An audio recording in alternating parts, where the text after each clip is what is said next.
Welcome, dear listeners. Tonight, let your thoughts drift gently as we take you on a peaceful journey. This is a space for calm, for quiet moments, and for the kind of stories that settle your heart and slow your breath. Make yourself comfortable, close your eyes if you wish, and allow the world to soften around you. Now, let's begin with tonight's story. Today's story is titled, The Rememberer's Awakening. The wind whispered softly through the tall grass as the moon cast silver threads across the wooden floor of the small attic bedroom. In the quiet town of Evermere, where time often felt like it held its breath, a young woman named Isolde Marin lay awake under her hand-sewn quilt. Her eyes remained closed, but her mind drifted far beyond the ceiling of her home, out into the realm where dreams and memory blurred like morning mist. Each night, when the world fell into silence, Isolde had a ritual. She would whisper a question to the wind. Where do old homes go when no one remembers them? Tonight, the wind answered. It began subtly. The air grew heavy but not suffocating, more like the hush before a secret is shared. Her heartbeat slowed as a warmth spread across her chest, not physical, but emotional, as though something or someone from far away had gently placed a hand over her heart. She opened her eyes. But she was no longer in her attic. Instead, she found herself sitting upright in a field blanketed with soft clover, surrounded by low-lying fog that glimmered with specks of light, like distant stars had chosen to rest for the evening. The moon hung far larger and closer than it should have, almost low enough to touch. A single dirt path stretched out before her, leading to an ancient gate wrought from iron vines and silver bark.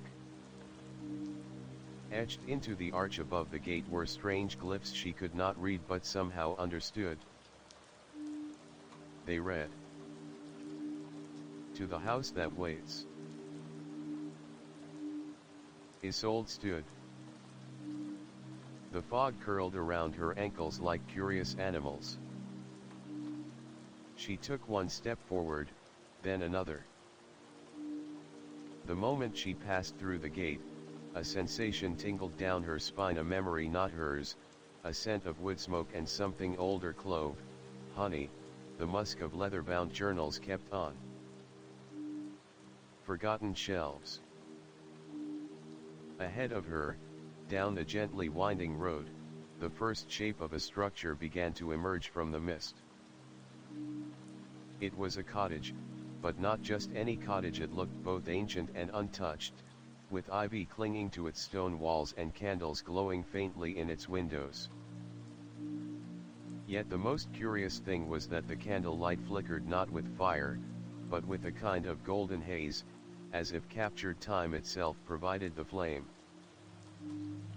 As she approached the door, she paused. The doorknob was made of brass, shaped like a curled fern, polished as if it had been turned only moments before. She reached for it, then hesitated. She had the strange, almost holy feeling that once she crossed that threshold, her life would never be the same. And she was right. The door creaked open before she even touched it.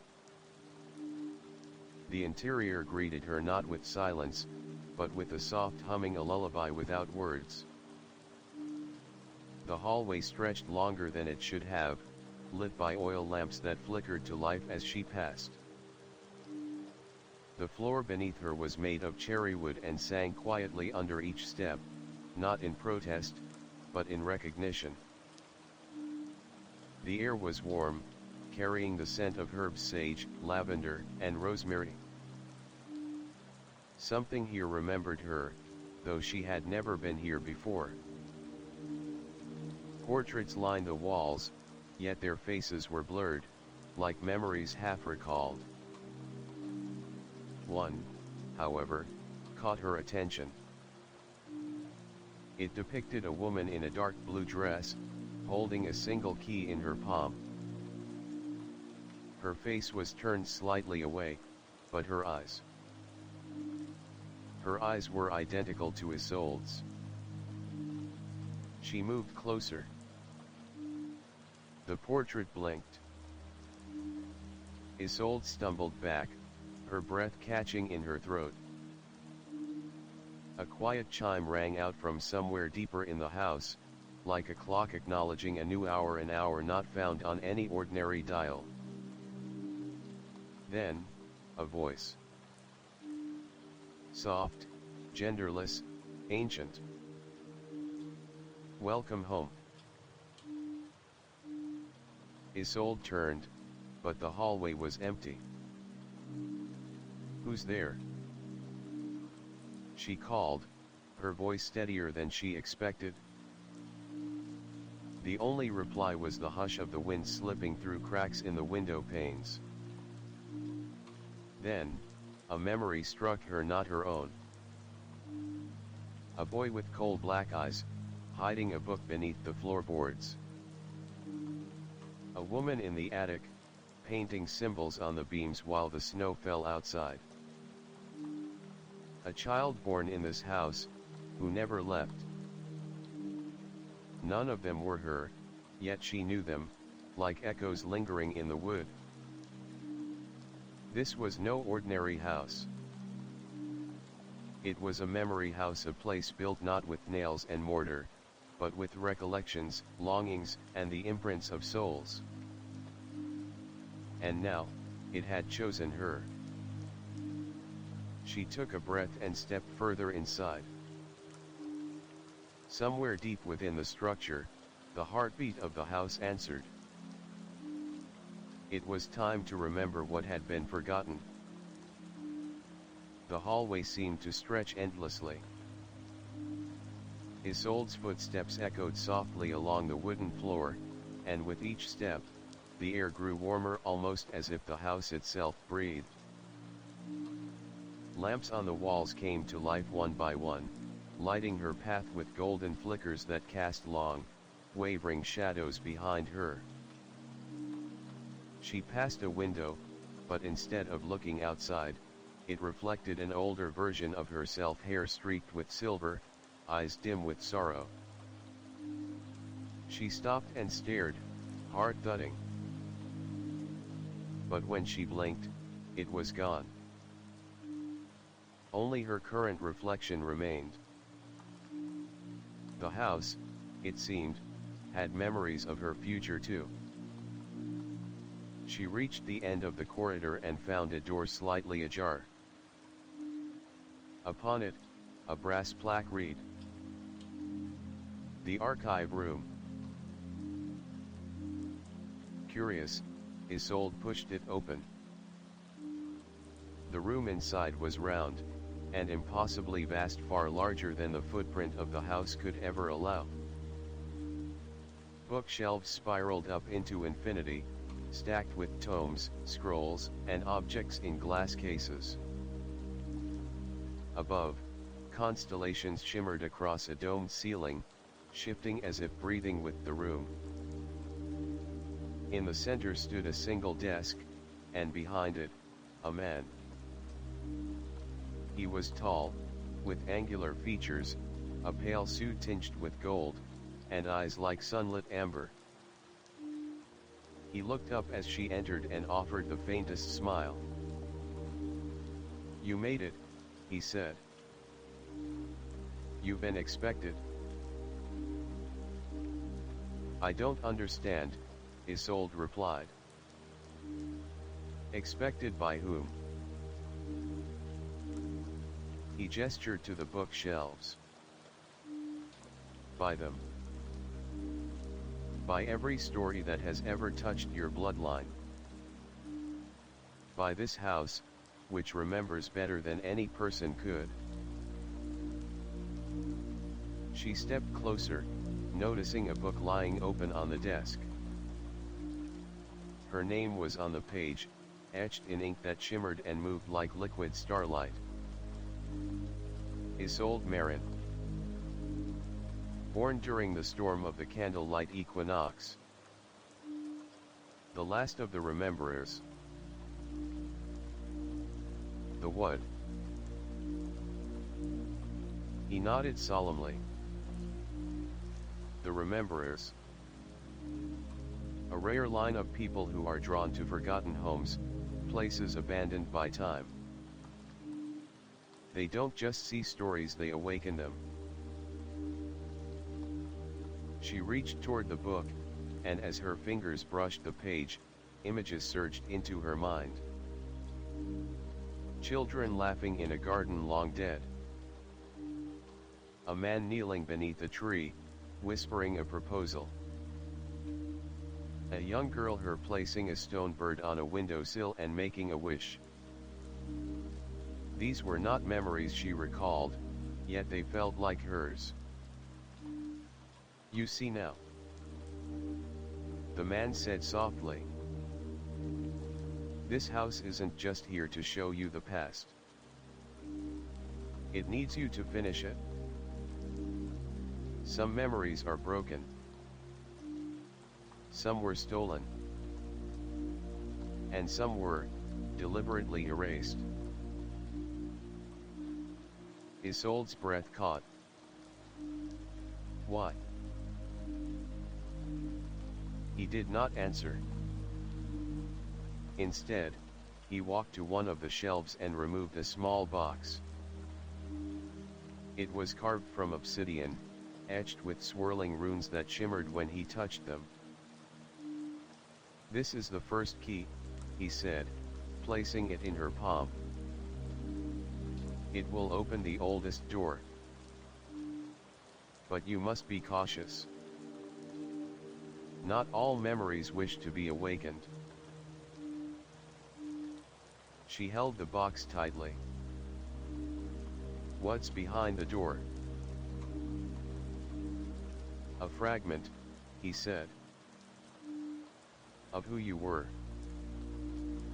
Or who you could have been. Before she could speak again, the floor beneath her shifted. The walls of the archive room blurred and faded. The man stepped back into the shadows, becoming part of the shelves, like a character in a story reshelved after reading. Isolde found herself once again in the corridor, the obsidian box still in her hand. But now, the air was different. A faint hum vibrated through the walls. The house knew she was ready. She looked to her left and there it was, a door that hadn't been there before. Dark wood, marked with age and symbols she now recognized, the spiral, the eye, the key. She stepped toward it. Behind the door waited the first forgotten memory. She turned the key. The door opened with a sound that was not quite a creak but more like a breath exhaled after years of silence. Isolde stepped inside, clutching the obsidian key still warm in her hand.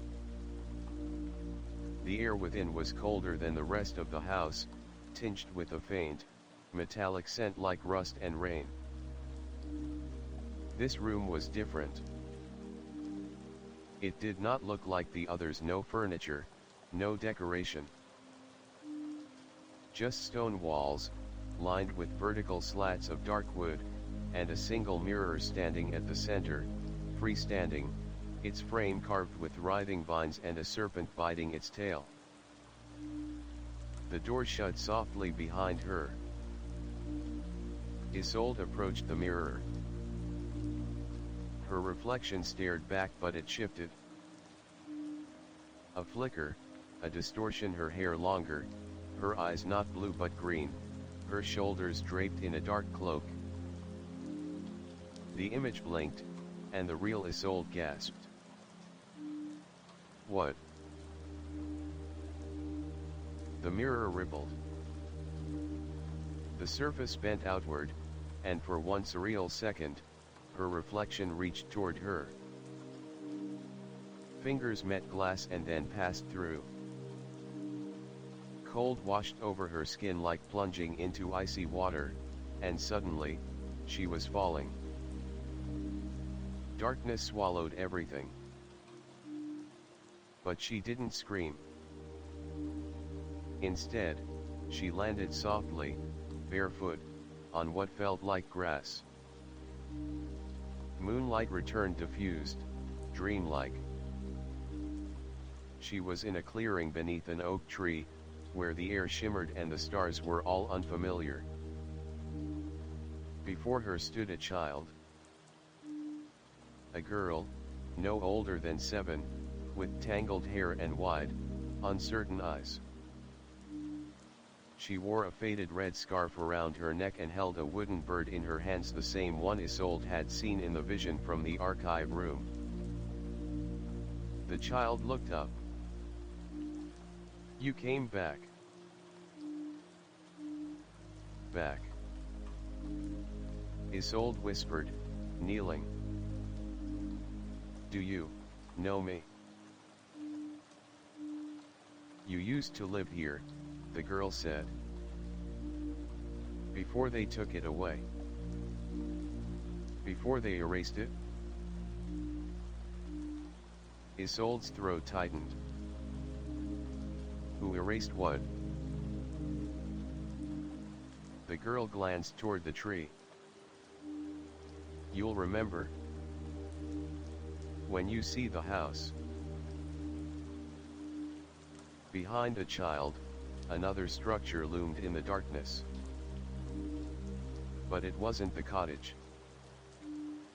This one was tall, narrow, crumbling like a tower left to decay. Its windows were broken, its stones cracked. Ivy choked its walls. "Come on," the girl said. "You left something in there. Something important." They walked together. The tower groaned in the wind like it was alive but sick, and when the door opened, it did so reluctantly, as though resisting. Inside, the air was stale. Each floor of the tower was a room of memory, not Isolde's current memories, but some ancient version buried beneath lifetimes. In one, she saw herself older, dressed in mourning black, placing a bundle into a wooden cradle and walking away. In another, she was in a library of stone, casting a shadow that moved independently of her body. In a third, she stood at a cliff's edge, whispering names into the wind. None of these versions of her had names, but they all shared her face. "I don't understand," she murmured. "You were more than one person," the child said, not afraid. "Before they broke the timeline. Before the erasure." "Who's they?" Isolde asked. The child lowered her voice. "The keepers of the pale door. They locked up the stories that were too powerful. The houses that remembered too much. Yours was one of them." Isolde's heart thundered. She was not just someone who remembered, she had been erased. Her entire past, no, her past's fractured and hidden behind false rooms and safe corridors. But this tower, this was the place the house tried to forget. A fragment too dangerous to leave in the open. "Why show me this now?" The child tilted her head. "Because the house trusts you again. And because someone else has started waking up the wrong memories." Isolde turned toward the mirror at the top of the tower. It was shattered, but in each shard, a version of herself moved independently, one running through a burning forest, another sitting in a flooded room, another weeping at a grave. But just one stood still, watching her with clear eyes. She reached toward that shard. And the tower shuddered. "Don't touch it yet," the child said, her voice suddenly older, layered. "You're not ready. The others will come for you if you move too quickly." Others. But before she could ask more, the child was gone. A loud knock echoed through the tower 3 times. Deliberate. Heavy. Something was coming. Isolde turned and ran down the spiral stairs, the air now vibrating with an energy that made her skin crawl. When she burst through the tower door, she was back in the mirror room. She gasped, stumbling. Her hand still clutched the obsidian box, but it had changed. The runes on its surface now pulsed with dull red light. She noticed a thin crack running down its side. Whatever was locked inside was waking. She turned. The mirror was quiet again. Her reflection normal. But the room was colder. The shadows lingered longer. She reached for the door. But etched into the wood now were words that hadn't been there before. "You are not the only one who remembers." The hallway felt different now. Not just darker but denser, like walking through molasses made of silence and expectation. The lamps no longer lit themselves. Isolde moved forward slowly, each step stirring the dust of forgotten things. In her hand, the obsidian box pulsed with a slow red rhythm. The crack down its center now glowed faintly, as if it were breathing. She hadn't dared open it. Not yet. Ahead, another door revealed itself. This one was rounded at the top, shaped like a chapel window. Carved into its wood was a spiral again, but inverted this time, coiling inward. Beneath it, a single phrase. "Some memories don't end." She reached out and opened the door. Immediately, her senses warped. The scent of candle wax, dust, and old parchment rushed in like a flood. A ticking noise echoed from all directions, syncopated, chaotic. She stepped in and the door slammed shut behind her. The room was circular, with 8 tall windows spaced evenly along its curved wall. Each showed a different time of day: morning mist, noon sun, twilight, midnight, but outside was always the same garden path. A round table sat in the center with 4 chairs, each facing a different window. On the table, a tea set. And a clock. No, 7 clocks. Each one ticked to a different rhythm. Some too fast. Others almost frozen. None aligned. Isolde stared at them until she noticed the girl in the chair. No, not a girl. A woman her age. Pale, with long dark hair and a heavy black shawl draped around her shoulders. Her eyes were hollow, as though she'd seen centuries pass from a single room. "You're late," the woman said, not looking up. Her voice echoed twice, first as it was spoken, then as if spoken again, half a second later. Isolde stepped forward cautiously. "Do I know you?" "You did," the woman said. "And you will again. That's the nature of this place."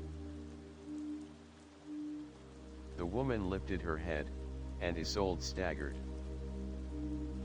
It was her. Not a mirror, not quite.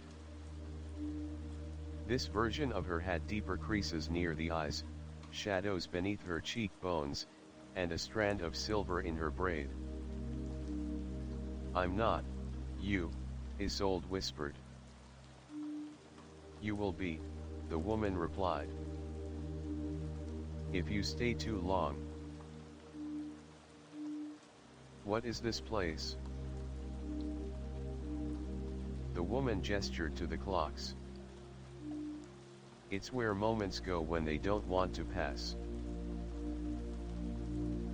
She stood slowly, revealing bare feet and a trail of soot behind her.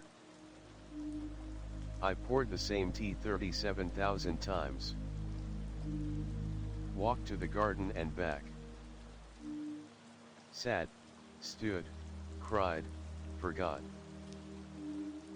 All of it. Over and over. Why? Because I waited. For you." A tremor ran through the floor. Isolde clutched the obsidian box tighter. "I'm trying to remember.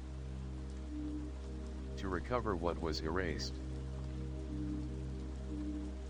The older Isolde laughed, a hollow, beautiful thing. "No one forgets by accident here. If it was erased, it was taken.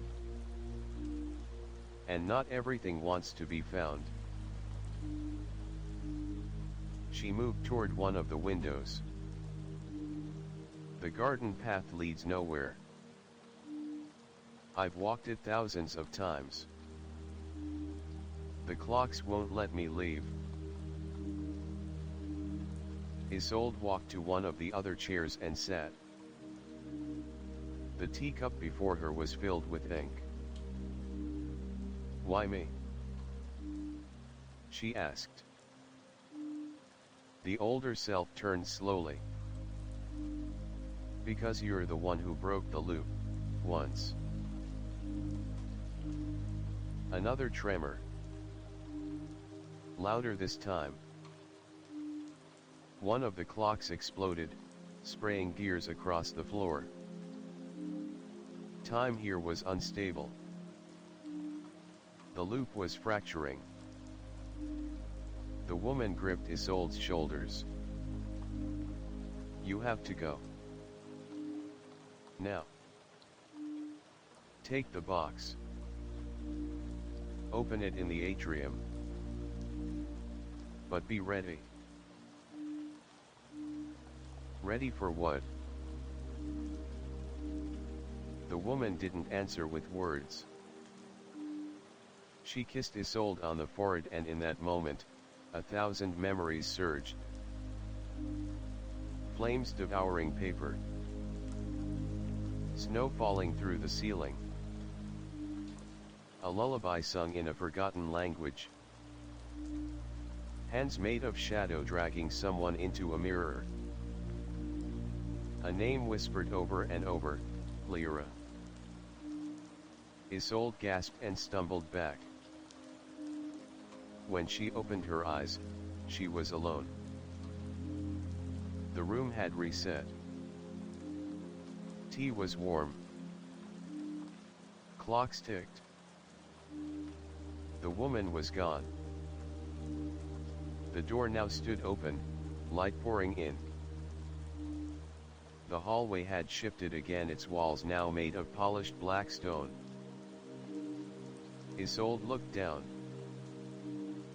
The obsidian box in her hands was now unlocked.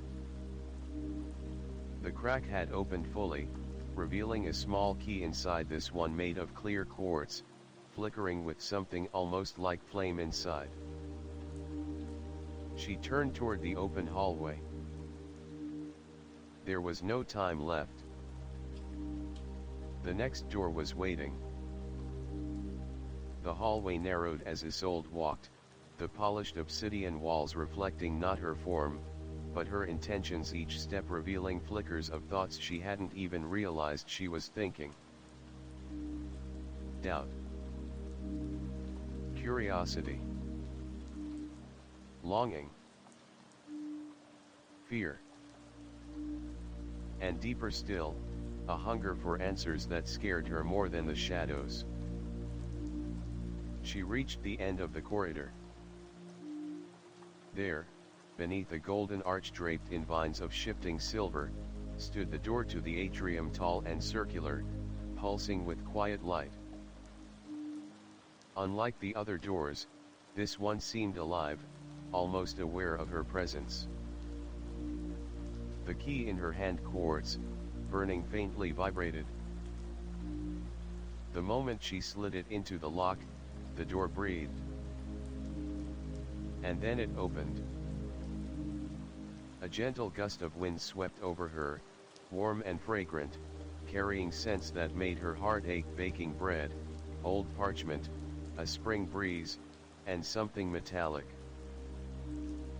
Memory itself. The scent of remembering.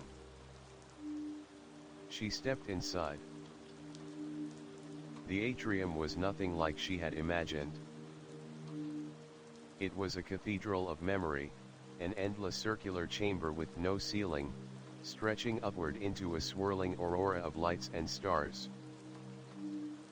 The walls were formed from countless doorways, each framed in different woods and metals, some simple, others impossibly ornate.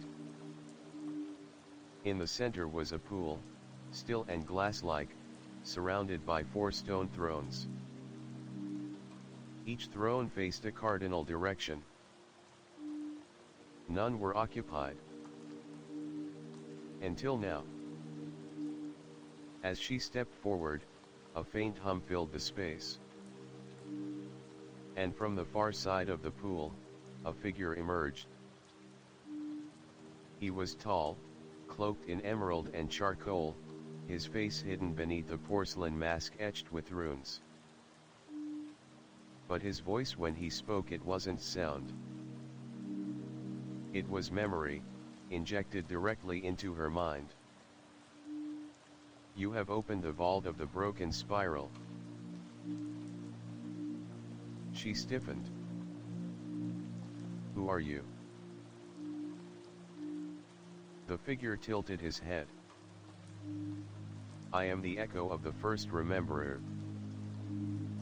The one who built this house. The one who tried to keep the stories safe.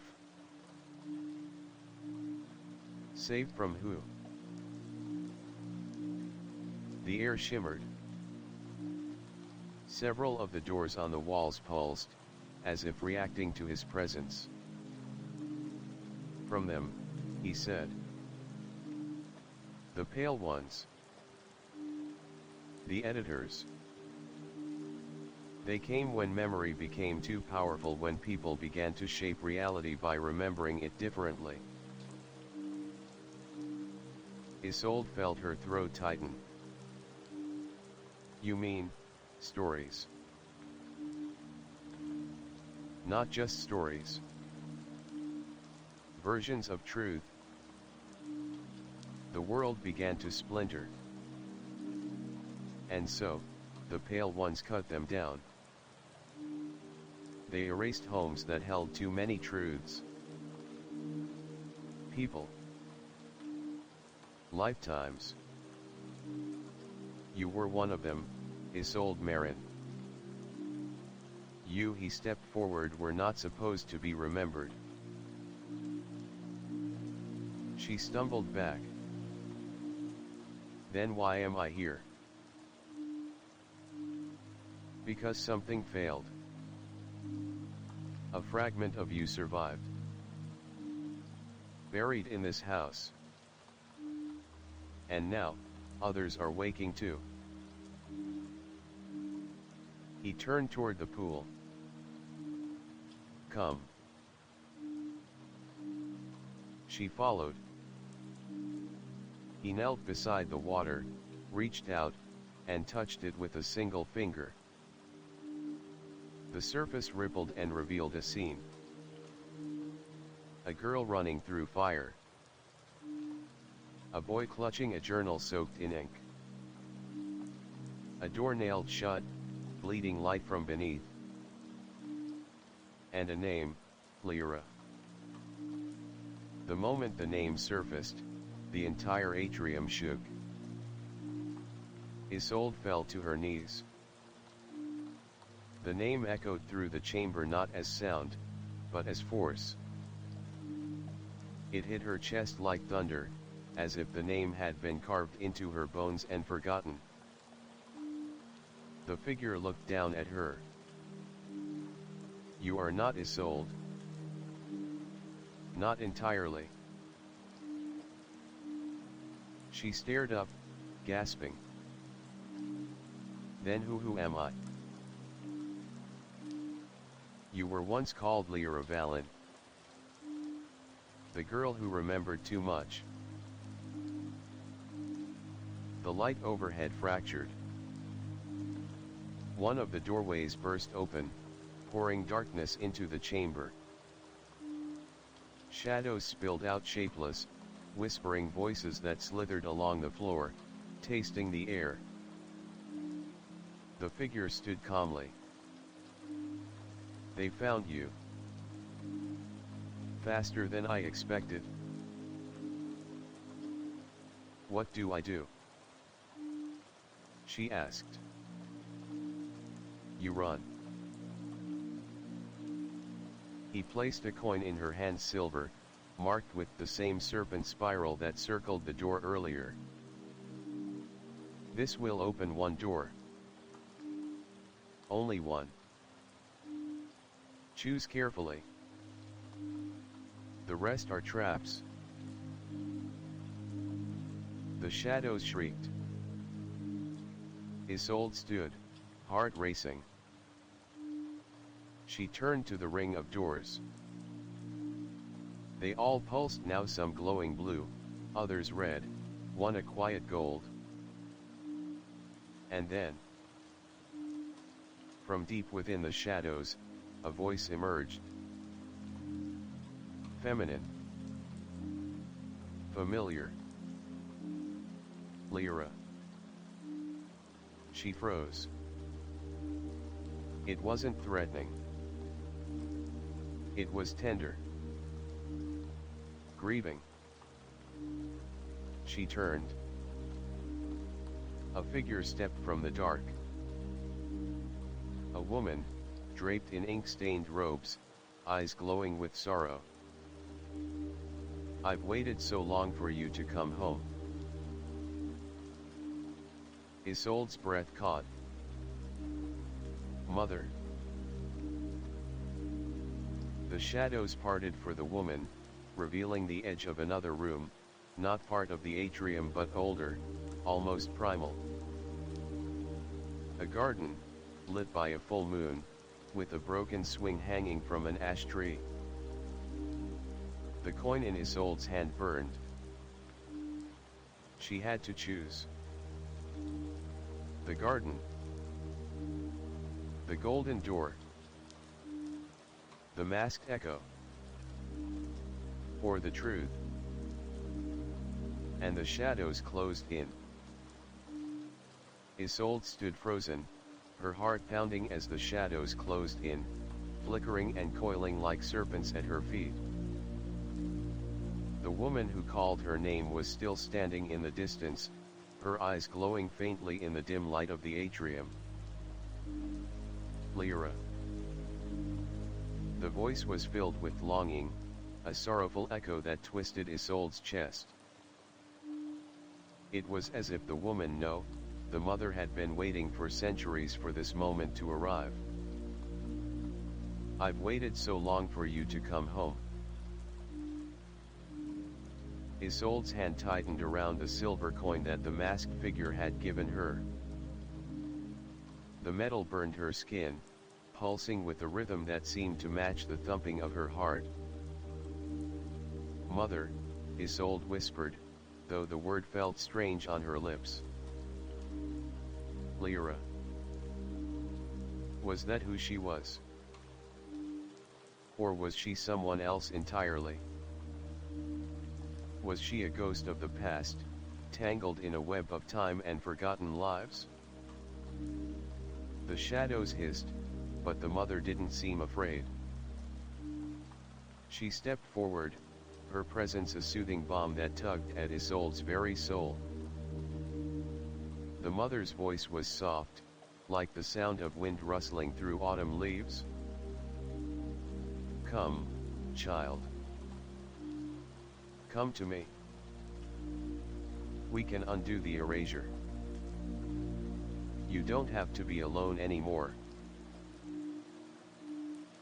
Isolde felt the weight of the world press down on her, pulling her in every direction. There were so many unanswered questions swirling in her mind. Who was she really? Why had she been erased from time? What was the truth? But there was something more pressing. The coin. It was burning hotter in her palm now, almost scorching her skin. The coin could only open one door, the mother had said. But which door should she choose?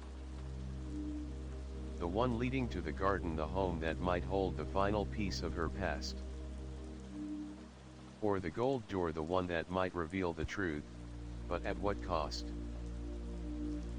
She could already feel the weight of the decision bearing down on her. Choosing a truth meant sacrificing the illusion. But the illusion might be all she had left. Isolde, the woman called again. "Please." With every word that left her lips, the shadows behind the woman grew, swirling more fiercely around her. The atrium trembled, as though the very fabric of the house itself was reacting to the tension in the air. For a brief moment, Isolde closed her eyes. She thought of the tower, the first room she'd entered. She thought of the mirrors that reflected not just her face, but her heart, her truth, her lies. She thought of the house, the rooms, the doors, the clocks ticking without any rhythm. She thought of the people who had lost their names in this house, whose stories were buried like forgotten graves. And then, in that moment of silence, something deep within her stirred. She knew. She knew what was at stake. With a sharp breath, Isolde stepped forward, making her decision. She reached out. Her hand brushed the coin and, almost instinctively, she moved toward the golden door. The one that had glowed faintly in the distance, the one that seemed to call her like a beacon of truth. The instant her fingers touched the door, a loud crack resounded through the atrium. The door opened before her, revealing a long hallway that stretched out endlessly, its walls shifting like liquid mirrors. Time itself seemed to be in flux, flowing backward, forward, sideways, unraveling as if it had no beginning and no end. Isolde felt something crack in her chest, a connection breaking, a tie that had been holding her to this house for what felt like eternity.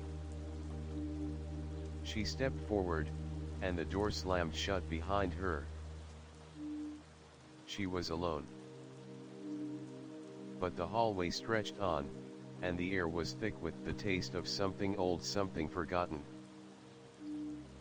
The walls seemed to whisper her name in a language she didn't understand, but one she instinctively knew. The hall curved, and she walked, the sound of her footsteps echoing through the emptiness. The walls were lined with windows, but they did not look out into the world, no, they reflected something deeper. Faces of people long gone. Faces of her family, etched in sadness and longing. Faces of herself at different ages, none of them smiling. But one face stood out. A younger version of herself, standing in front of a mirror. The reflection smiled. But the smile was wrong. It was empty, hollow. Isolde felt the hair on her neck stand up. She knew that smile. She had worn it before. Lyra, a voice whispered from the end of the hall. Her heart skipped a beat. She ran. The hallway twisted, narrowing. Doors appeared, then disappeared, only to reappear behind her. The walls closed in like hands, gripping her, suffocating her. She ran faster, her breath ragged, but the path ahead never seemed to end. And then, just as suddenly as it had started, the hallway stopped. Before her stood a door. But not just any door. This one was different. Carved from obsidian, it shimmered with strange symbols, none of which she could read. She reached out, her hand trembling. And in that moment, the air shifted. The door opened. A voice called out, not the woman from the atrium, but someone else, familiar and unknown.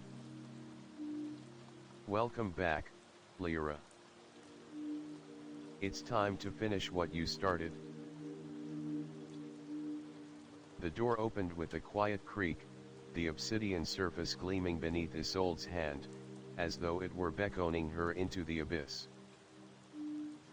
She hesitated for only a heartbeat. This was it, the final choice.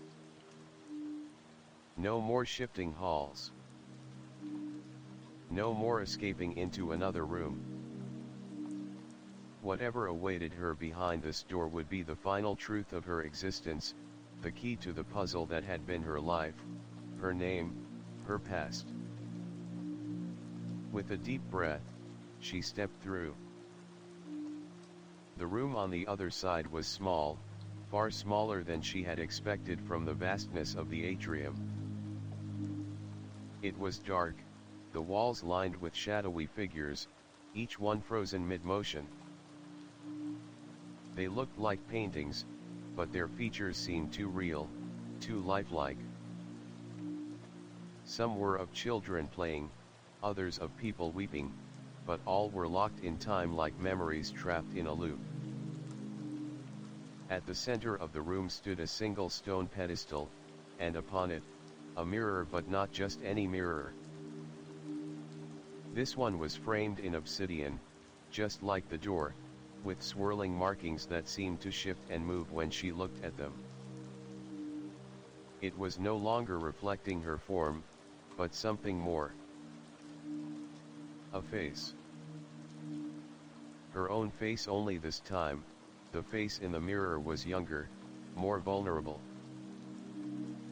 It smiled, but the smile was a sad one, as if it knew a truth Isolde had yet to comprehend.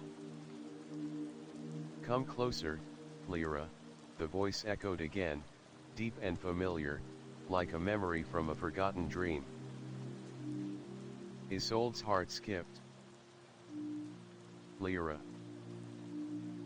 That name, the one she had been running from, the one that didn't seem to belong to her. The voice continued, softer this time. Don't you remember me? She stepped closer, her feet barely making a sound on the cold floor. The mirror shimmered, distorting for a moment before her reflection faded. In its place stood a figure, a woman, tall and regal, draped in flowing dark robes, her eyes glowing faintly with an eerie light. Her expression was all-knowing, almost as if she had been waiting for Isolde or Lyra to return for eternity. "You," Isolde gasped. "You're the one from the atrium. The one who spoke to me. Who are you?" The woman smiled, but it wasn't a warm smile. It was something darker, more inscrutable. "I am Althea Valen," she said, her voice resonating in Isolde's chest. "You were once my daughter." Isolde staggered back, her hand instinctively reaching for the obsidian box, but the box had disappeared. The room felt heavier, as though the weight of memory was crushing down upon her. No, that's impossible. I've never," Isolde stammered, but the woman held up her hand. "Don't you see, Lyra?" Althea's voice was patient, but unyielding. "You were never meant to be erased. The house, the memories, the names, it was all part of the plan. You are the keeper of what was forgotten. The last of the rememberers." Isolde's knees weakened, and she sank to the floor, the truth beginning to settle like lead in her stomach. She had always wondered why she felt so disconnected, why everything felt wrong, like a piece of her soul had been ripped away. Althea continued. "The Pale Ones, they tried to stop the flow of memory. They erased you, they erased me, they erased all of us. But some of us remain. In fragments. In pieces." "No," Isolde whispered, her voice breaking. "But I'm not her. I'm Isolde. I'm Isolde Marin." Althea shook her head, a shadow of sorrow crossing her face. "No, child. You are Lyra Valen, the last of our bloodline, born to preserve what time cannot, what truth can never be erased. You cannot run from this. You were always meant to remember.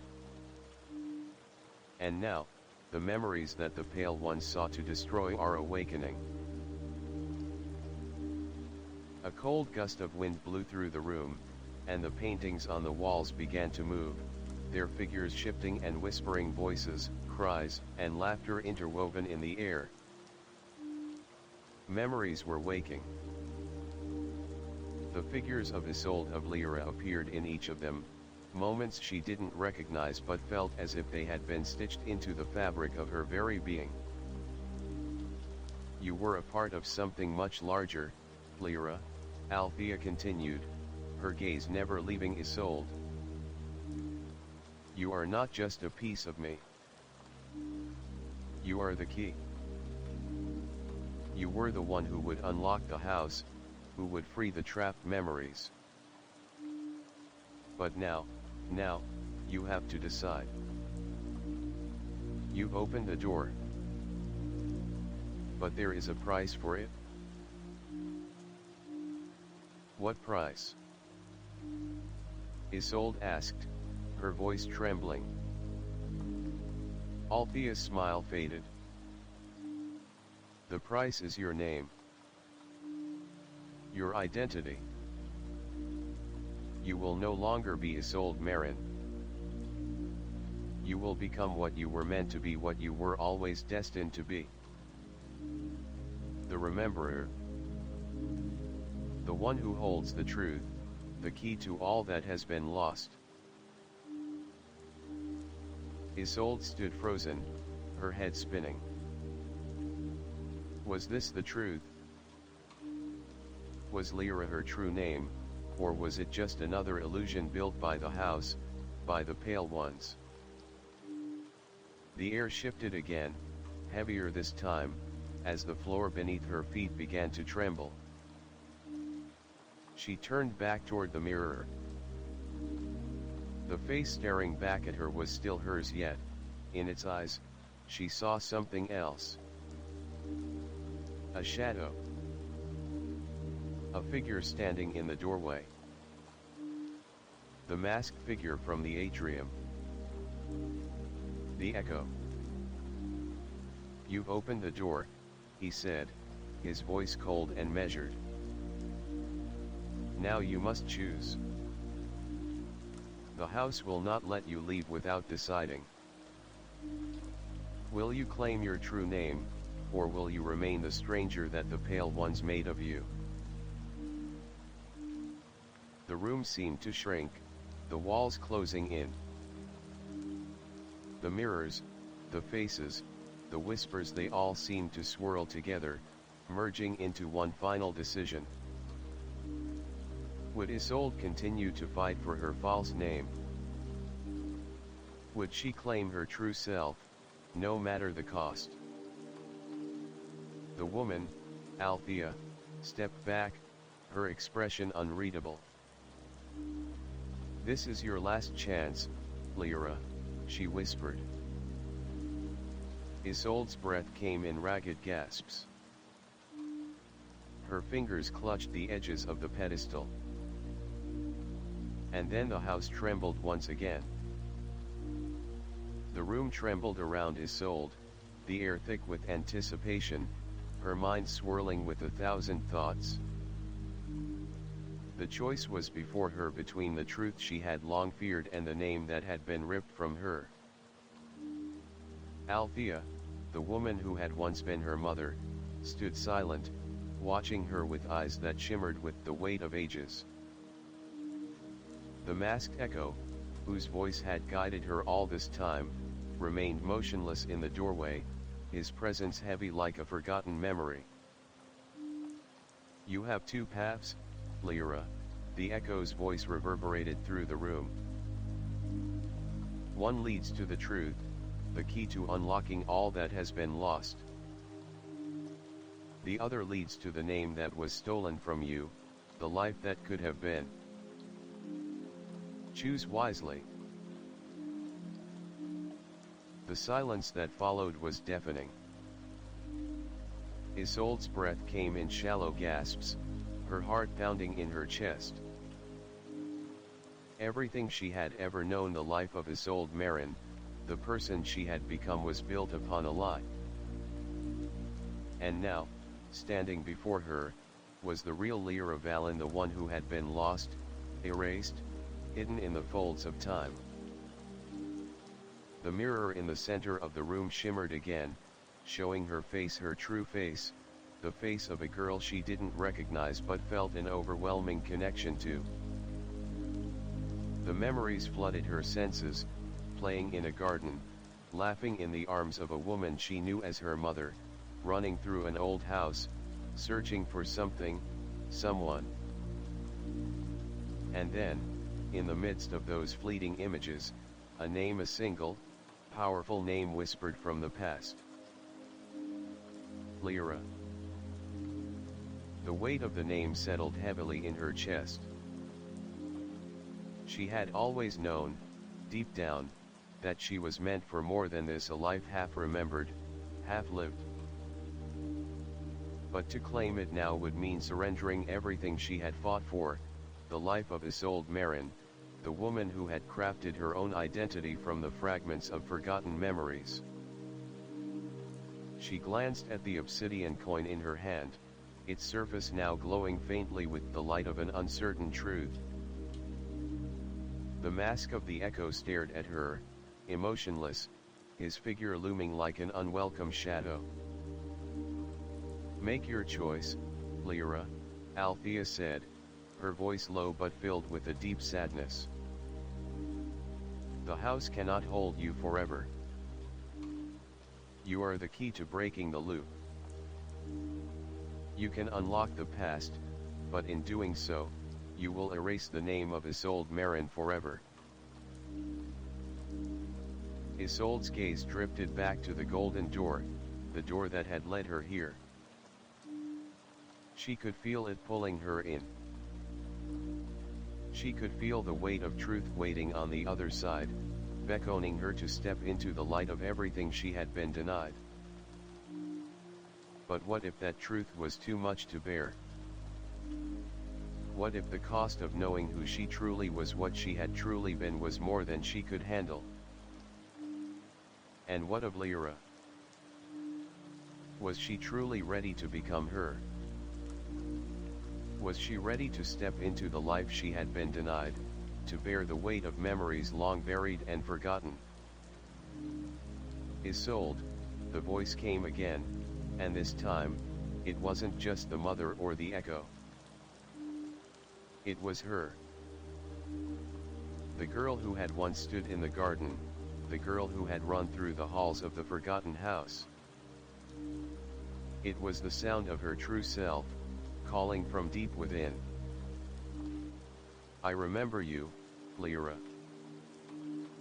I've always remembered you," she whispered. "But I don't know if I can face everything you left behind." The walls of the room began to hum with a low, resonant sound. It wasn't a voice, no, it was something deeper. Something ancient. "Time is not on your side," the echo's voice warned. "The house will claim you if you do not make your choice. It will erase the name you know and lock the truth away forever." Isolde closed her eyes, her fingers trembling as they held the coin. The house around her seemed to pulse with life, the air thick with memories, the weight of unspoken truths pressing down on her. She could feel the pull of both paths, the one that led to the truth, to the memories that had been erased, and the one that led to the name, to the life she had lived in the shadow of the unknown. The price was clear. She could not have both. "Lyra," she whispered to herself. The name felt like a knife cutting through her chest. "I am Lyra Vallon." The words left her lips like a breath she had been holding for lifetimes. Suddenly, the room shifted. The walls began to spin, the floor beneath her feet buckling as if the very foundation of the house was being torn apart. The mirror shattered, its pieces falling like rain to the floor, and the faces in the paintings on the walls began to cry silent, mournful tears, as if they knew the truth was finally being revealed. The darkness in the room thickened, swirling in on itself. And then, a door appeared. It was not the golden door or the obsidian door. It was a door of pure light, a doorway that had never existed before, glowing with the energy of all the forgotten stories that had ever been told. This was the door to the truth that Lyra Vallon had always known, hidden deep within her heart. Without hesitation, she stepped through. Lyra stepped through the door of light, and instantly, the world around her changed. The air was cool, the scent of fresh earth and wildflowers filling her lungs. She blinked, her senses reeling as the overwhelming brightness of the portal gave way to a world bathed in a soft, ethereal glow. She stood on a meadow, the grass beneath her feet lush and green, swaying gently in the breeze. The sky above was impossibly vast, a canvas of soft blues and purples that stretched forever, and yet the sun hung low in the sky, casting long, golden shadows across the ground. Everything felt surreal, too beautiful, too peaceful. And yet, as she stood there, Lyra felt the weight of 1,000 lost memories pressing down on her. In the distance, she saw something, a structure, far off on the horizon. It resembled a house, but unlike any house she had ever known. It was tall, almost towering, with brilliant windows that shimmered like pools of liquid light, and its roof twisted like the spirals of an ancient shell. The house was calling to her. Lyra took a step forward, her heart pounding in her chest. She felt the pull of it, the way it seemed to know her, to remember her. "Come," a voice whispered. It was familiar, yet distant. It was a voice she had heard before, but not in this lifetime. Her voice. Lyra walked faster now, her footsteps light, as though the earth beneath her feet were made of clouds. As she approached the house, the grass gave way to cobblestone paths, each stone etched with strange rune symbols that felt like memories she had once known. She reached the door, which opened without a sound as she stepped closer. The entrance to the house was not what she expected. It wasn't dark or cold. Instead, it radiated warmth, as if it had been waiting for her return. The room beyond was large, its walls lined with bookshelves, each one crammed with ancient tomes, scrolls, and artifacts that seemed to hum with a life of their own. But at the center of the room stood something much more extraordinary, a mirror. The mirror was unlike any Lyra had ever seen. It was tall, framed in silver that shimmered as though it were made of liquid starlight, and within it, she saw, not her reflection, but visions, moments that flashed before her eyes like the turning of pages in a long-forgotten book. There she was, a child, running through the house. The house that had once been hers. She saw herself as a young girl, sitting beside her mother, reading stories by a fireplace. But there was another vision, a darker one. Lyra saw herself standing in the hallway, her hand trembling as she reached out to touch a door, but before she could open it, the house shifted, and everything turned to shadow. "No," she whispered. The memories were too much. Each one felt like it was pulling her apart. She reached for the mirror, her hand trembling as it passed through the surface. The moment her fingers touched the mirror, everything exploded into light. Lyra fell backward, but she did not hit the ground. Instead, she was floating, suspended in a sea of memories. She was no longer in the house. She was in the world of forgotten truths, where time had no meaning, and nothing could be hidden. She saw faces, her faces all at once. The child with the golden hair. The teenager standing at the crossroads, holding a key in her hand. The young woman, filled with uncertainty, walking alone in a world that didn't remember her. And finally, the older Lyra, standing tall and unbroken, her eyes filled with wisdom, but also sorrow.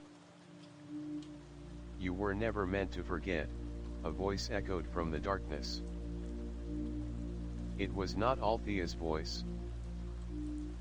Not the echoes. It was her own. Lyra, the voice said again, you were born to remember. To hold the world's lost memories. You are the last of the rememberers, the key to all that was erased. You are the keeper of time. Lyra's heart raced as she realized the truth. She was the keeper.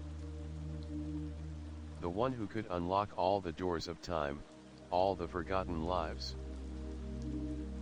She could bring back the lost. But at what cost? As she drifted through the void, the memories became clearer, sharper. The house she had just left, the house that had called to her, was not just a building. It was alive, made of memories, but also of lost souls, those who had been erased by the Pale Ones, those who had been forgotten by time itself. She saw herself again, standing at the center of a vast chamber, a heart of the house. There, she saw a figure, Althea, her mother, but not as she had last seen her. This time, Althea was younger, her eyes filled with something Lyra had never seen before, hope. You were never meant to carry this burden alone, Althea said, stepping forward. But now, you must choose. Lyra's mind reeled. The room spun, and suddenly, she was standing in front of two doors. One was golden, radiating warmth and comfort. It was the door to the past, to the life she could have lived if she had never been erased. The other was black, made of stone, jagged and cold. It was the door to truth, to the world she had never known, and the memories that could change everything. You must choose, Althea repeated. To return to the life you lost, or to embrace the truth of who you were meant to be. Lyra stepped forward, feeling the weight of both doors pressing on her. She reached out, her fingers brushing the golden handle, but as she did, a cold gust of wind swept through the room, and her hand froze. The choice was clear. Lyra turned toward the black door. She had always known that she couldn't run from the truth. The moment Lyra reached for the black door, a chill swept through her body, as though the air itself was holding its breath. The door opened with a heavy groan, revealing a room bathed in deep shadows. The air inside was dense, heavy, thick with the scent of old wood and dust, the remnants of time left to settle in silence. Lyra stepped inside, her every movement silent, the sound of her footsteps barely audible on the cold, smooth floor. The room stretched before her, vast and dark, but in the center of the space, a lone light glowed faintly, casting a pale, sickly glow across the stone walls. As she moved closer, she saw the chamber in its entirety. The walls were lined with shadows, broken pieces of mirrors that had once reflected the world but were now cracked, their surfaces shattered. The light in the center came from a stone pedestal, upon which rested a single object, a book. The book was ancient, its cover worn, the pages yellowed with age. It was not just any book, it was her book. Or at least, it looked like it. Her name was engraved on the cover, but it was written in a language she did not recognize, a script that twisted and danced as if it had a life of its own. Lyra reached for it, her fingers trembling, and the moment her hand made contact with the cover, the world shifted. The room seemed to melt away, replaced by flashes of images, memories, but not her memories. She saw a family, a woman holding a child, a man beside them, both smiling, full of love. It felt so real, so vivid, as though she were standing there, a part of the moment. But then, the image cracked, fractured, and the family was gone, replaced by shadows and dust. The next image, a girl running, was her, but not the way she had known herself.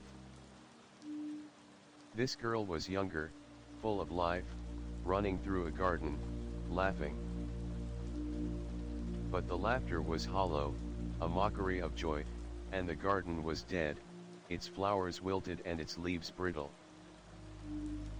She could feel the pain in her chest as these memories overwhelmed her, drowning her in a flood of emotions, none of which were truly hers. "Lyra," a voice whispered, soft and familiar. "Don't be afraid." The voice echoed in her ears. "Althea." Lyra's hand shook as she opened the book, her fingers flipping through the pages. The text was written in her handwriting, but the words were wrong, out of place. They spoke of a life she did not remember, a life filled with secrets, betrayals, and loss. Her heart raced. The book opened to a page that was covered in strange symbols. Symbols that she knew, even though she had never seen them before. Symbols that whispered the truth. "You were never meant to forget, Lyra," the voice came again, this time from behind her. Lyra spun around, her breath caught in her throat. In the shadows, she saw a figure. Althea. But this time, she wasn't smiling. Althea stood tall, her eyes empty, void of the warmth they had once held. "The house has kept you safe," she said, her voice cold. "But safety is an illusion. The truth must be known. It's time."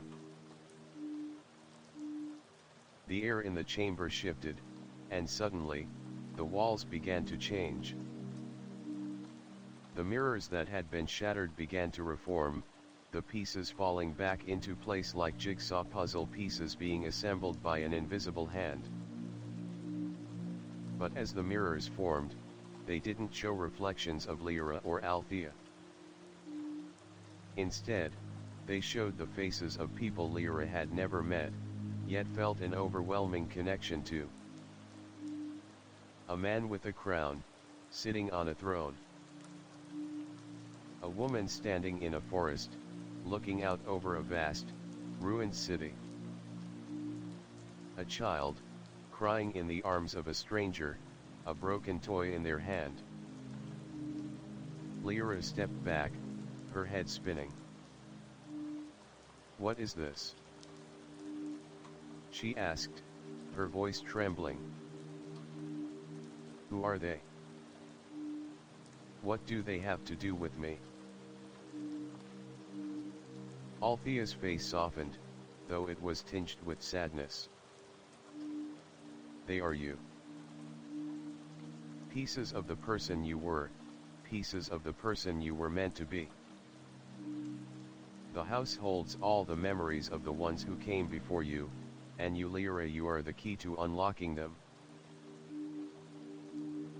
Lyra shook her head, the weight of the words too much to bear. "But why me? Why this house? Why erase everything?" Althea's eyes filled with sorrow. "Because the Pale Ones fear what you represent.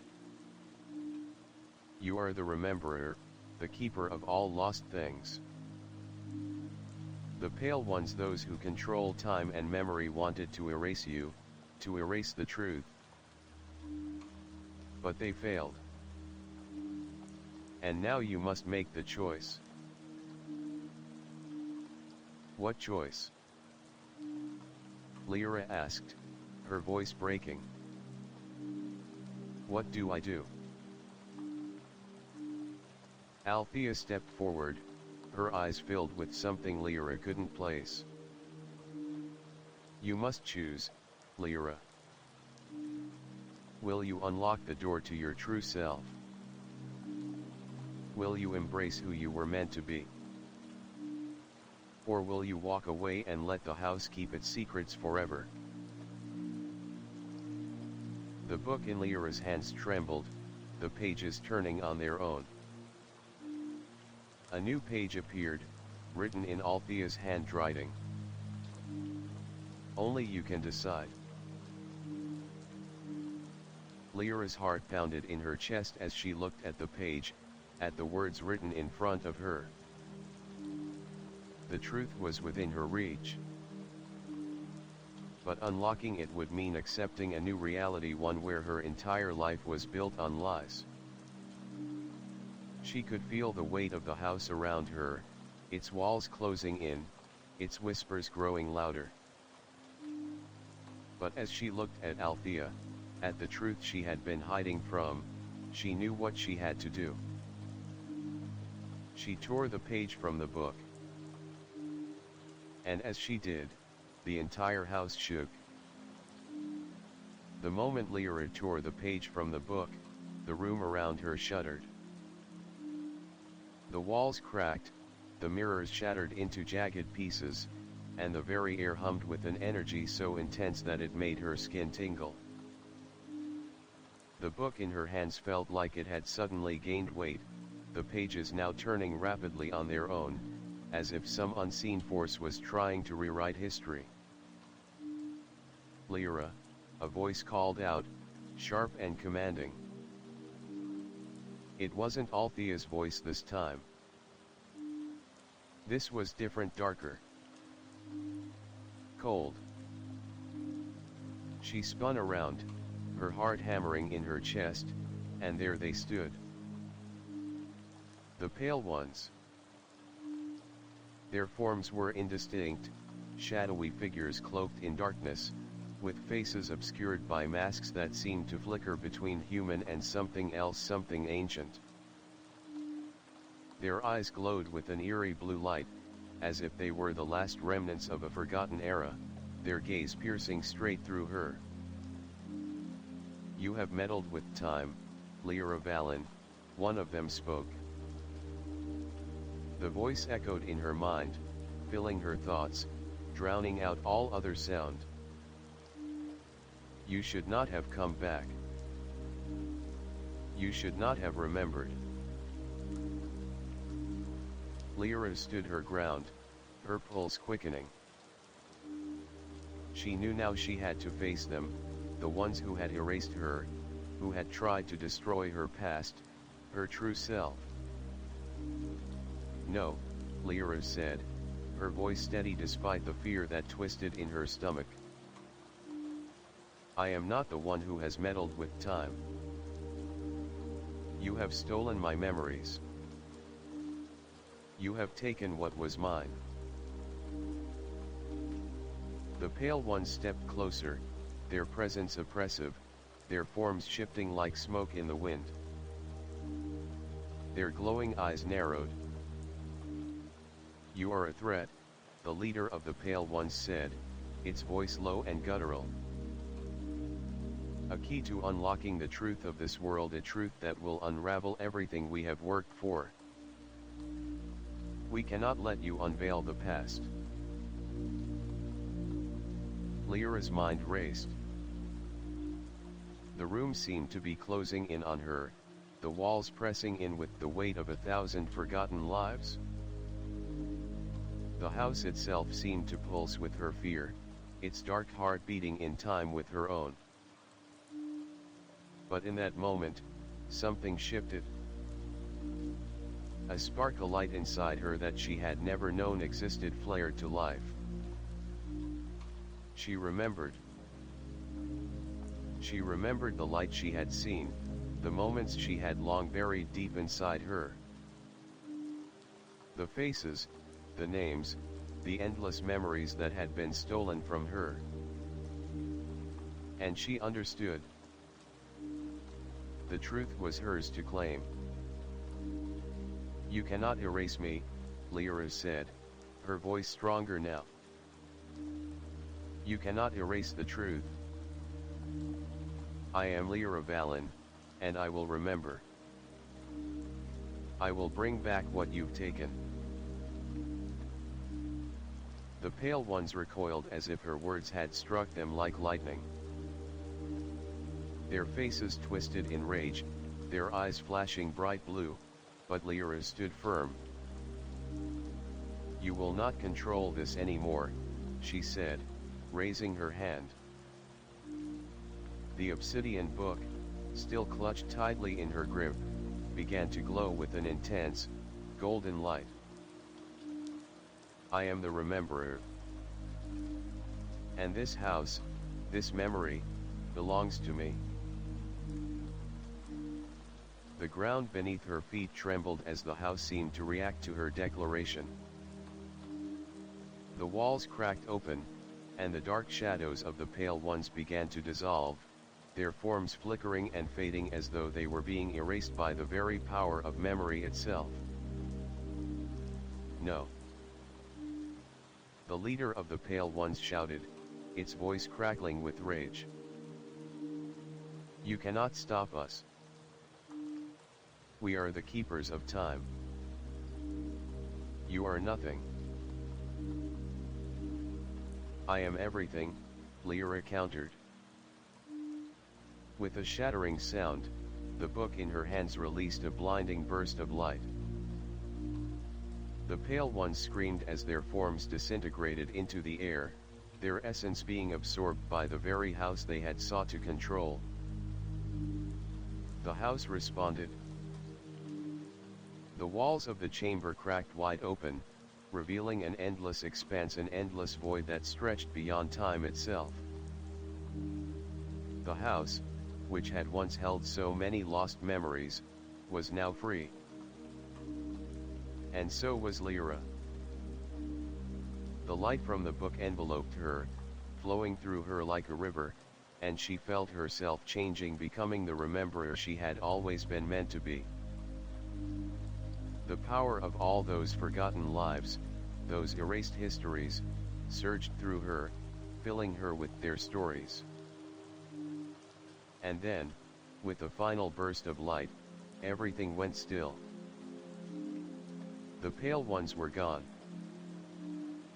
The house was no longer a prison. The truth had been unlocked. Lyra stood in the center of the room, breathing heavily, the book still in her hands. The walls around her had fallen away, and before her, a new world stretched out, one that she could shape, one that she could remember. She was free. The echoes of her past no longer whispered in the shadows. They were now alive, and they were hers. Lyra stood in the center of the room, her hands still trembling from the power that had surged through her. The echoes of the Pale One's screams had long since faded, leaving behind an eerie silence that stretched across the now open space. The house, the very foundation of her past, the place that had bound her to lost memories, was no longer a prison. The walls that once confined her were now gone, replaced by an endless expanse of light and air. The book in her hands still glowed with a faint golden light, the words on its pages now shifting with a life of their own, as though they had been freed from the bonds that had once held them captive. The world around her was no longer dark. It was alive, a canvas waiting for the brush strokes of a new truth. But as the light from the book filled the space, Lyra couldn't help but feel the weight of what had just happened. The Pale Ones were gone, their grip on time and memory shattered. The house was free, but what about her? What about the truth she had just unlocked? What would she do with all this power? "You did it," a voice called, soft but sure. It was Althea's voice, and this time, it was filled with pride.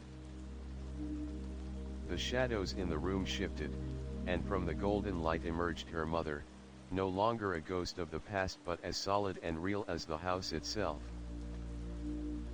Lyra took a step toward her, the weight of her decision pressing down on her. "I did it," she whispered. "But what now? What happens next?" Althea smiled gently. "Now, you remember. Now, you have the power to reshape the world. The memories that were stolen, the histories that were erased, they are yours to hold. And you will decide what to do with them. But how?" Lyra asked, her voice trembling. "How do I rebuild from this?" "You have always had the power, Lyra," Althea said, stepping closer. "The key was never the book. The key was you. You are the rememberer. You are the one who can breathe life into the forgotten, who can give them back their stories." Lyra looked around at the empty space, feeling the pull of the memories that had once been lost. The stories of the house, the forgotten faces, the lives erased by the pale ones, they were waiting to be brought back. "What if I fail?" Lyra asked, her voice barely above a whisper. "What if I can't do this? What if the truth is too much?" Althea placed a gentle hand on her shoulder. "The truth is never too much. The truth is freedom. You have already broken the cycle. Now, it's time to create a new one." Lyra's heart swelled with the weight of those words. Freedom. The word echoed through her mind, a promise, a responsibility. She had been erased, but now, she was free. She was the key, the keeper of all the lost memories. And she could choose what to do with them. With a deep breath, Lyra turned back to the book. The pages fluttered, the words shifting, rearranging. The light in the room grew brighter, and for a moment, it felt as if time itself had stopped. And then, slowly, she raised the book above her head, its light illuminating the entire space. She spoke the words aloud, words she didn't fully understand, but felt deep within her soul. Let the truth be known. Let the memories return. Let the past and the future be one. The light exploded outward, and the house, no, the world shifted again. The space around her seemed to expand, as if the walls of the house were breaking down and being replaced with something new. A new world. The floor beneath her feet began to change, transforming into fields of green, rolling hills, and flowing rivers. The house dissolved into the air, and in its place, people began to appear, faces from the past, faces that had once been erased, now returned. Lyra stood, overwhelmed by the magnitude of what she had done. The people around her, these were the memories that had been lost. The faces of those who had been forgotten, now given life again. And at the center of it all, she felt something stir within her. She felt whole for the first time. The world was hers to shape. "You've done it," Althea said, her voice soft with pride. You've broken the cycle. You've given life back to the forgotten. Now, you can live, too. Lyra turned to her, her heart full of gratitude and sadness. But what now, Mother? What happens to me now? Althea smiled. Now, you can live your truth. You can shape this world however you choose. The memories you've unlocked will guide you, but the future is yours to create. Lyra took a deep breath, the weight of the world no longer crushing her, but lifting her up. She looked out over the world she had created, the faces of those she had brought back, and felt a sense of peace settle in her heart.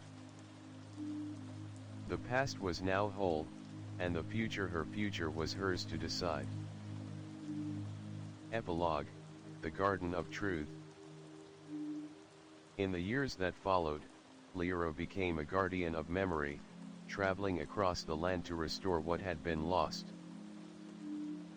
The House of Memories, once a prison, had become a sanctuary, a place where the stories of the past were kept alive for future generations. She was no longer just the rememberer, she was also a storyteller, a weaver of fate, shaping the future with the knowledge of the past. And as she walked through the garden, surrounded by the faces of those who had once been forgotten, Lyra knew that her journey was far from over. She would continue to remember, to live the truth, and to create the world from the stories of those who came before her. The cycle of erasure was over, and the world would never be the same again. Lyra stood at the edge of the garden, the soft hum of the land beneath her feet a gentle reminder of the world she had helped to create. The house that had once been the prison of lost memories had dissolved into the ether, leaving behind a sprawling expanse of land, a world that stretched out before her, waiting to be shaped. The faces around her, once lost to time, were now part of the landscape, woven back into existence. Old friends, long gone, smiled at her from the edges of the fields, their faces now alive with purpose. They were the first to return, echoes of the past that Lyra had given new breath to. She closed her eyes, letting the weight of the moment settle over her. The world was new, but it was not untouched. The memories she had unlocked were not perfect, nor were they immutable. The cycle of time had been broken, but now there was a need for balance. The truth she had unveiled was not one-sided, it was complex, multifaceted. Lyra, a voice called softly, and she turned, recognizing the sound of Althea's voice. Her mother stood just behind her, her figure now no longer a shadow but fully embodied, like the many faces she had witnessed in the vision before. "It is time, my daughter," Althea said with a softness that seemed to reflect the new world around them. "You've done what was needed. The memories are free, and the world is once again whole.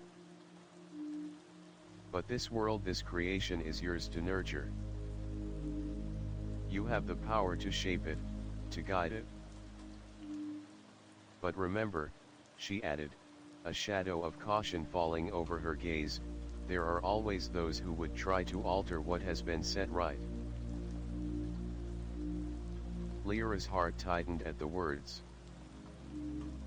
The Pale Ones had been vanquished, but the reality of a new world, one built on the remnants of the past and the new truth she had created, was not as simple as it appeared. The house may be gone, but the echoes of its existence still lingered. The very fabric of time was now in her hands. "I understand," Lyra replied, though doubt lingered at the edges of her words.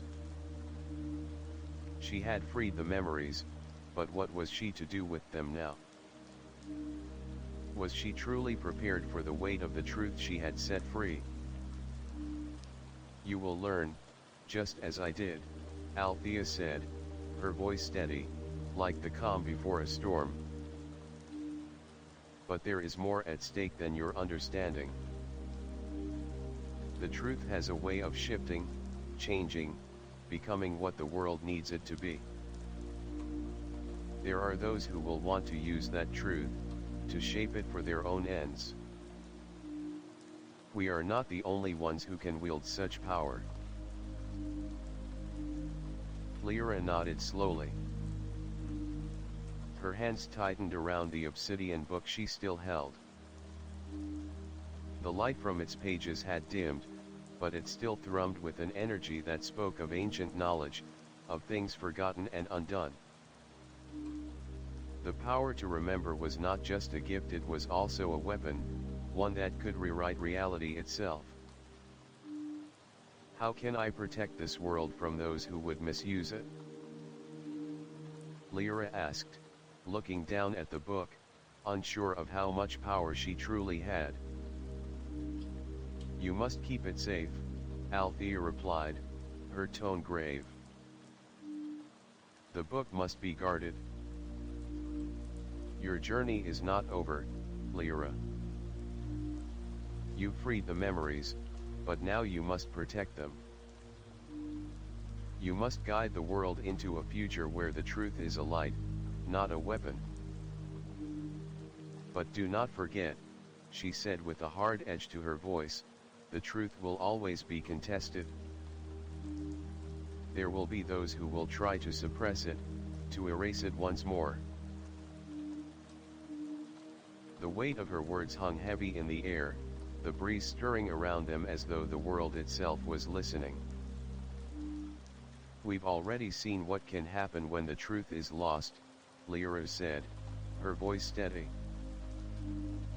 I won't let it be erased again. I won't let the pale ones win. You cannot do this alone, Althea said softly, placing a hand on her daughter's shoulder. You need allies. Others who can help you keep the memories safe. Not all of them will remember the way you do. But they are needed. Lyra turned her gaze to the horizon, where the land stretched on endlessly. There was so much work to be done. So much healing. The world was full of forgotten lives, and she could not restore them all by herself. She would need help. She would need a community, a society of rememberers, those who could guide the future, just as she had been guided. The road ahead was long, and though she had broken the chains that bound her, there was still the weight of what had been lost. But she would rebuild. She would restore. We will rebuild together, Lyra said, her voice firm with determination. And we will protect this truth, so it can never be erased again. As the words left her mouth, the sky above them began to change, the colors of the horizon shifting as if the very world was reacting to her resolve. The garden around them began to bloom again, the flowers opening to the sun, the trees stretching toward the sky. The land was alive, and it was waiting for her to give it direction. Althea smiled warmly. The world is yours now, Lyra. The memories are yours to keep, to guide, to live. And with those words, the future unfolded before her. Epilogue: The Keepers of Truth. In the years that followed, Lyra became known as the Guardian of Memory. She traveled the world, seeking out those who could remember, those who had been touched by the truth of the past, and bringing them together. Communities formed around the idea of remembering the truth, the history, the stories of all those who had been lost to time. The book that had once been the key to unlocking the world's lost truths was now a guide passed between generations of rememberers who guarded the knowledge of what had been. Lyra had become not just the keeper, but also the teacher, passing on the knowledge of the past to those who were ready to embrace it. And as for the Pale Ones, their shadow no longer loomed. Though remnants of their influence still remained in the deepest recesses of time, Lyra and her allies stood as a beacon of hope for the future, a future built on truth, memory, and freedom. The world, once again, was whole.